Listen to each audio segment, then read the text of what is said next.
வணக்கம் நண்பர்களே, இன்னைக்கு என்ன கதையை பார்க்க போறோம்னா, காலேஜ் செமஸ்டர் லீவுக்காக தன் வீட்டிற்கு வந்த வாலிபன் ஒரு வேலையாக வெளியே செல்லும் போது அவனுக்கு உதவி செய்த நபருக்கு அவன் உதவி செய்யலாம் என்று நினைத்து உதவி செய்ய அங்கு ஒரு குளறுபடி நடக்க அதிலிருந்து அவன் வெளி வந்தானா இல்லையா என்று பார்ப்போம். மேலும் இதுபோல் கதையை பார்க்க இந்த சேனலை சப்போர்ட் பண்ணுங்கள். அப்புறம் வேற ஒரு சேனலோட லிங்க் டிஸ்கிரிப்ஷன்ல தரேன், அதையும் சப்போர்ட் பண்ணுங்க. இந்த கதை உங்களுக்கு பிடித்து இருந்தால் லைக் அப்புறம் சப்ஸ்கிரைப் பண்ணுங்கள். சரி, நாம் நம் கதைக்குள் செல்வோம்.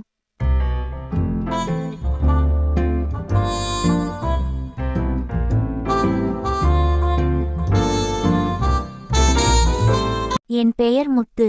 கல்லூரி 2ஆம் ஆண்டு முடிந்து 3ஆம் ஆண்டுக்கு செல்லப் போகிறேன்.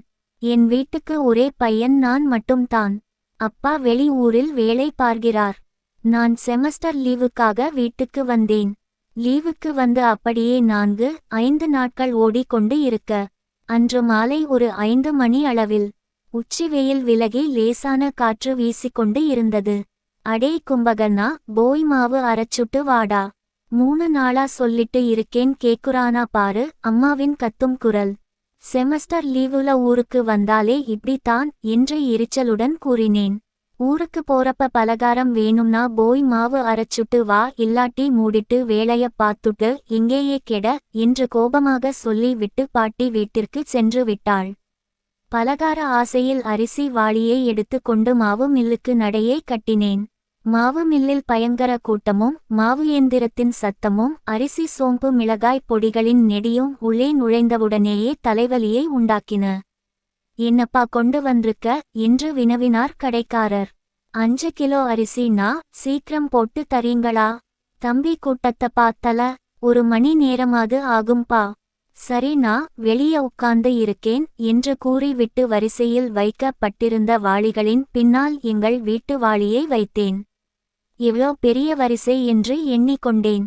அப்பொழுது கூட்டத்தில் இருந்து கனகா 3 வாளிகளுடன் வெளியே வர சிரமப்பட்டு கொண்டு இருந்தார். அதில் ஒரு வாளி கீழே விழப் போயிற்று. நான் பாய்ந்து சென்று அந்த வாளி கீழே பிடித்து தூக்கி நிறுத்தினேன். ரொம்ப தாங்க்ஸ்பா முத்து, நல்ல வேலை, கீழே கொட்டியிருக்கும். நீ எப்போ ஊர்லந்து வந்த? 1 வாரம் ஆகுது, செமிஸ்டர் லீவுக்கு வந்தேன் என்று சொல்லி நான் காப்பாற்றிய வாளியை கொடுக்க போனேன். பின்னர் மனதை மாற்றிக்கொண்டு, 3 வாளியை எப்படி கொண்டு போவீங்க? நான் வேணும்னா வீடு வரைக்கும் வந்து கொடுக்குறேன் என்று பதிலுக்கு காத்திராமல் நடக்கத் தொடங்கினேன். அதற்கு காரணம் கனகா செய்த உதவிதான். 5 வருடமாக தெருவில் வசிக்கிறாள். 35 வயதை ஒட்டி இருந்தாலும் தனியாக தான் வசிக்கிறாள். 2 வருடங்களுக்கு முன்பு எனக்கு கல்லூரியில் எந்த துறை எடுப்பது என்று ஒரு சந்தேகமா இருந்தது. எது எடுத்தால் எதிர்காலத்துல நல்லாருக்கும்னு யோசனை. அவள் நல்ல படித்து இருந்தால் நல்ல ஒரு வேலையிலும் இருக்கிறாள். அதனால் அவளிடம் கேட்டு துறையை தேர்வு செய்தேன்.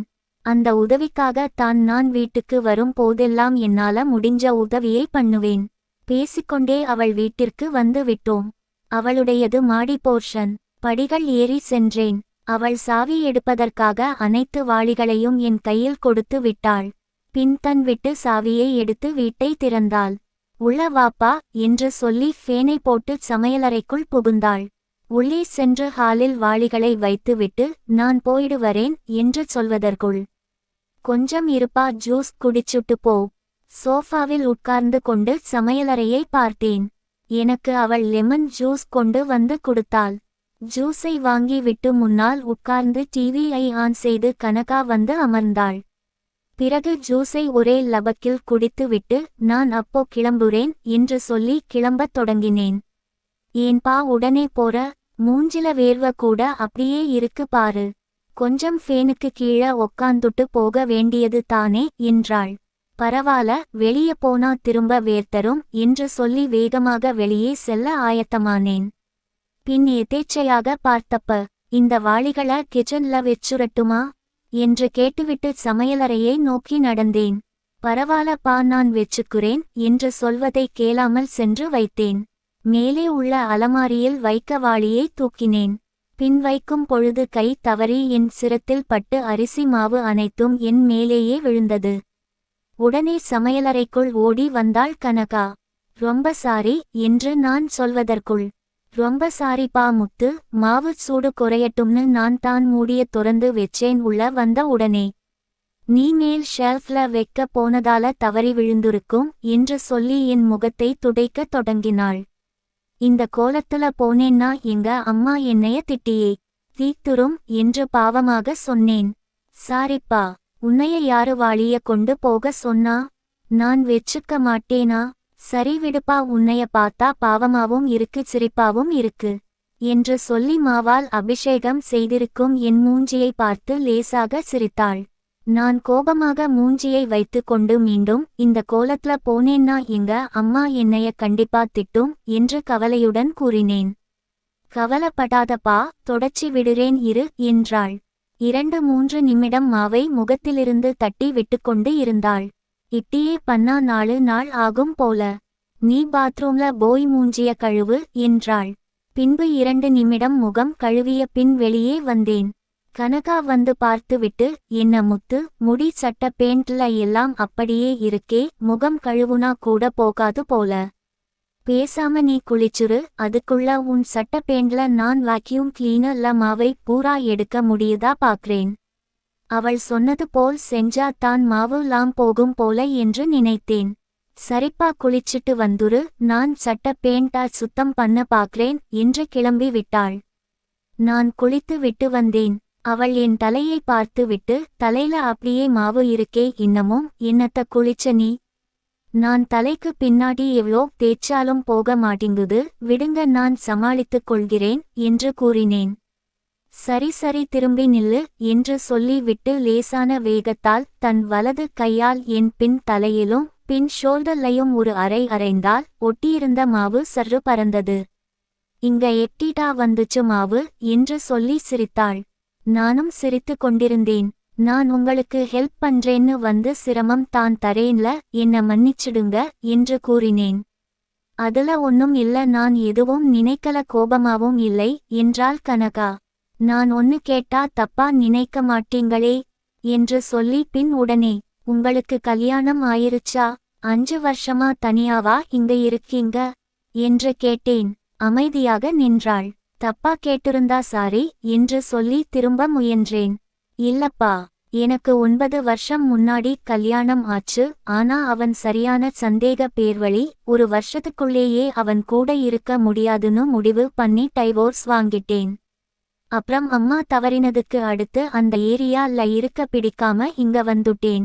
டைவோர்ஸ்க்கு அப்புறம் அவன் வேற கல்யாணம் பண்ணிட்டு குடும்பம் குட்டின்னு இருக்கான் என்று விம்மிய குரலில் சொல்லி விட்டு என் தலையில் இருந்து கையை எடுத்தாள். நான் திரும்பி அவளை சோஃபாவில் உட்கார வைத்தேன். சோகமாக தரையை பார்த்து கொண்டிருந்தாள். நான் சென்று அவள் முகத்தை பிடித்து தூக்கி பார்த்தேன்.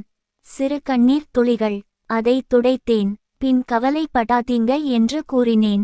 அவளை சிரிக்க வைக்க என் தலையில் இருக்கும் மாவை எடுத்து அவ மூஞ்சில பூசி, பேய் மாறி ரொம்ப பயங்கரமாக இருக்கீங்க என்று அவளை கண்ணாடி இருக்கிற இடத்துல கூட்டி போய் அவள் முகத்தை காமித்தேன். அவள் சிரித்தபடி, டேய் படவா ராஸ்கல், என்னையா பேய்னு சொல்ற என்று கூறி என்னை அடிக்க வந்தாள். நான் விலக என்ன விளையாட்டாக அடிக்க என்ன விரட்டி வந்தாள். நான் அங்கும் இங்கும் ஓடி சென்றேன். பின் அவள் என்னை பிடித்து விளையாட்டா அடிச்சா. என்னை அடிச்சது போதுமா என்று கேட்டேன். அவள் கிச்சன் போக நான் கொஞ்ச மாவு எடுத்து அவ மூஞ்சில போட்டு விளையாடி சிரித்து கிண்டல் அடித்தேன். மீண்டும் என்னை விரட்டி கொண்டு வந்தால் பின் இருவரும் விளையாட ஆரம்பித்தோம். அதன் பின் சிறிது நேரம் பேசி விட்டு அங்கு இருந்து கிளம்பி விட்டேன். கொஞ்ச நேரம் இருடா, டீ போடுற சாப்பிட்டு போ என்றாள்.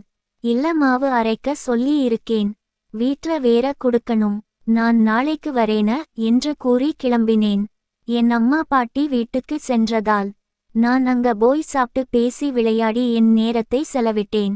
எப்போது எல்லாம் லீவ் கிடைக்குதோ அப்பலாம் அங்கு சென்று என் விடுமுறை நேரத்தை போக்குவேன். இந்த கதை உங்களுக்கு பிடித்து இருக்கும் என்று நம்புகிறேன். அப்படி பிடித்த இருந்தால் லைக் பண்ணுங்கள்.